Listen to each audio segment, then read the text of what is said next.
ஓம் நமச்சிவாய. நாம் கடலூர் மாவட்டத்தில் அமைந்திருக்கும் பாடல் கிடைக்கப்பெறாத சிவஸ்தலங்களை எல்லாம் பார்த்து கொண்டிருக்கின்றோம். அந்த வகையில் இன்று நாம் பார்க்க இருப்பது கோபுராபுரம் என்ற ஊரில் அமைந்திருக்கும் ஆதி சக்தீஸ்வரர் திருக்கோயில் பற்றி பார்க்க இருக்கின்றோம். விருத்தாச்சலத்திலிருந்து பாலக்கொள்ளை வழியில் அமைந்திருக்கின்றது இந்த ஊர்.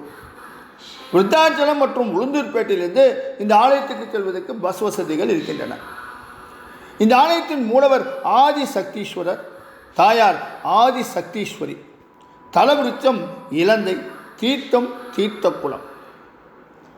சுயம்பு லிங்கமாக இருக்கும் சிவபெருமானின் மேலே சூரிய கதிர்கள் அவரின் நெற்றியில் விழுவது சிறப்பான விஷயமாகும். சனி பகவான் தனி சன்னதியிலும், சசிவர்ணர் நந்திபாராயணர் ஜீவசமாதி கிழக்கு நோக்கியும் அமைந்திருப்பது சிறப்பான விஷயமாகும். இந்த கோவிலில் ஆதி சக்தீஸ்வரி, பைரவர், முருகன், கஜலட்சுமி, நந்தி பாராயணர் சமாதி, நவக்கிரகம், சசிவர்ணர் சமாதி முதலிய தெய்வங்கள் தனித்தனி சன்னதியில் அருள்பாலிக்கின்றார்கள். மகாமண்டபம், கொடிமரம், தலவிருச்சம், இலந்தை மரமும் காணப்படுகின்றன. ஆதிசக்தீஸ்வரர் சுயம்புவாக தோன்றிய இடத்தில் தற்போது ஒரு விநாயகர் கோவில் இருக்கின்றது. அதன் அருகிலேயே திருக்கோவிலின் புஷ்கரணி இருக்கின்றது. இந்த ஆலயத்தின் விசேஷ பிரார்த்தனை என்ன? தோல்நோய் பக்தர்கள் தீர்த்த குளத்தில் குளித்து சுவாமியை வழிபட வேண்டும். சசிவர்ணர், நந்திபாராயணர் அவர்களுடைய குஷ்டநோய் குணமடைய வேண்டி தீர்த்த குளத்தில் குளித்து வழிபட்ட பின்னால் ஜீவ சமாதி அடைந்ததாக சொல்கின்றார்கள். நந்திபாராயணர் சந்நிதியில் நெய் தீபம் ஏற்றி வேண்டினால் நமது வியாதிகள் தீரும் என்பது ஐதீகம். நேர்த்திக்கடனாக வேண்டுதல் நிறைவேறிய பக்தர்கள் உண்டியல் காணிக்கை செலுத்துகின்றார்கள். இங்கிருக்கின்ற திருக்குளத்தில் நீராடி நந்தி பாராயணரையும் ஆதி சக்தீஸ்வரி சமேத ஆதி சக்தீஸ்வரரையும் தரிசித்தால் பிரச்சனைகள் நிச்சயம் தீரும் என்கின்றார்கள். ஆதிசக்தீஸ்வரர் மரங்கள் நிறைந்த வனப்பகுதியில் புற்றிலிருந்து சுயம்புவாக தோன்றியவர். ஆதி சக்தீஸ்வரி என்பது அன்னையின் நாமம்.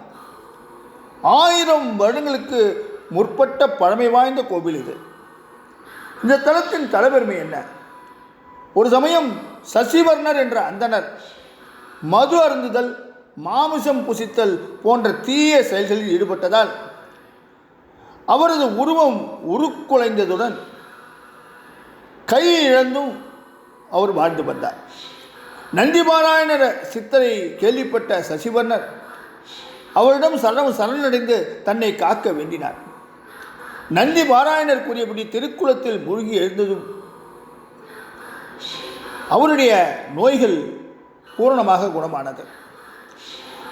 அவரும் ஆதி சக்தீஸ்வரரிடம் அன்பு பூண்டு வாழ்ந்தார். இந்த இருவருக்கும் ஆதி சக்தீஸ்வரர் காட்சி தந்து மோட்சம் அளித்தார். இருவரின் ஜீவசமாதிகளும் கோவில் வளாகத்தில் எதிரெதிரே அமைந்திருக்கின்றன. தலவிருச்சம் இலந்தை தானாக உற்பத்தியானதாக சொல்லப்படுகின்றது. இந்த தலத்தின் தலவரலாறு தான் என்ன? காசிக்கு வீசம் அதிகம் விருத்தகாசி எனும் திருமுதுகுன்றத்துக்கு ஈசானிய மொழியில் 6 கிலோமீட்டர் தூரத்தில் கோபுரவதம் எனும் தேவத்தான கோபுராபுரம் இருக்கின்றது. நந்தி தேவர் உமாதேவிக்குரிய வழிபாட்டுக்கு உதவி செய்ததால் இந்த ஸ்தலம் கோபருவதம் என்றும், ஆதியில் உமாதேவி சிவனை வழிபட்டதால் ஆதி சக்தீஸ்வரம் என்றும் கூறப்பட்டது. உமாதேவி வழிபாட்டிற்கு பயன்படுத்தியதுதான் கோவில் வடக்கு பகுதியில் இருக்கின்ற கங்கை தீர்த்தம். இந்த தீர்த்தத்தை பயன்படுத்தினால் நோய் நீங்குவதுடன் சர்ம நோய்களும் நீங்கியதாக ஐதீகம். இதில் சசிவர்ணர், நந்திபாராயணர் ஆகியோர் நீராடி சர்ம நோய் நீங்கி சிவனை வழிபட்டு முக்தி அடைந்தார்கள். கோபுராபுரம் என்ற ஊரில் நந்திபாராயணர் எனும் சித்தர் வெகுகாலம் தவத்தில் இருந்து வந்தார். ஒரு சமயம் அங்கு வந்த அரசன் ஒருவன் தன்னுடன் வந்த பரிவாரங்களை நிஷ்டையில் ஆற்றினால்தான் அவர் உண்மையான சித்தர் என்று நான் நம்புவேன் என்று சொன்னார்.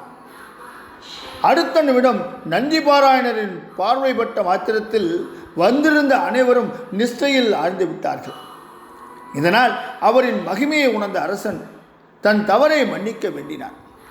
நந்திபாராயணரும் அவர்களை மீண்டும் பழையபடி சூழ்நிலைக்கு கொண்டு வந்தார். பின்னர் அவரது ஆணைப்படி ஆதி சக்தீஸ்வரருக்கு அரசன் கோவில் ஒன்றை அமைத்தார். இப்பேற்பட்ட இந்த சிறப்பான ஆலயத்தில் சித்ரா பௌர்ணமி, 10 நாட்கள் பிரம்மோற்சவம், பிரதோஷம், அமாவாசை இவைகள் எல்லாம் சிறப்பாக கொண்டாடப்படுகின்றன. இப்பேற்பட்ட ஆலயத்தை நீங்களும் தரிசித்து சிவகடாட்சம் பெற எல்லாம் வல்ல இறைவனை வேண்டி இந்த உரையை இத்தோடு முடிக்கின்றேன். நாளை வேறொரு பாடல் கிடைக்கப்பெறாத சிவஸ்தலத்தில் உங்களை சந்திக்கின்றேன். ஓம் நமச்சிவாய.